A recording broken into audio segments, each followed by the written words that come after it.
কলিযুগের মানুষের তো আয়ু পর্যন্ত বাঁচতে পারে না। শাস্ত্রে বলে দিয়েছে যে পুরুষরা যতক্ষণ অবধি স্ত্রী মুখ না দেখতে পাবে ততক্ষণে তার যোগ জ্ঞান বিদ্যা এই সমস্ত কাজে লাগবে।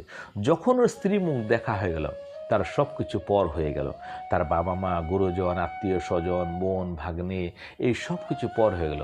সে আসল বন্ধু পেয়ে গেছে, সে তার জীবনসঙ্গী পেয়ে গেছে। অর্থাৎ সে কামে পুরা তৃষ্ণিত, তার খিদা এমন যে বউ তাকে স্বর্গে নিয়ে যাবে, কিন্তু জানে না সেই যোনির লোভে তাকে বারবার সেই যোনিতে আবার আসতে হবে, বারবার এই মলমূত্রের মধ্যে থাকতে হবে, আবার এই জন্মাতে হবে। আর বলছে, শাস্ত্র বলছে যে একটা মানুষের জীবনে যতই কষ্ট হোক না কেন, এই যোনি যন্ত্রণা যে কষ্ট, এর থেকে বড় কষ্ট পুরুষের জীবনে হয় না।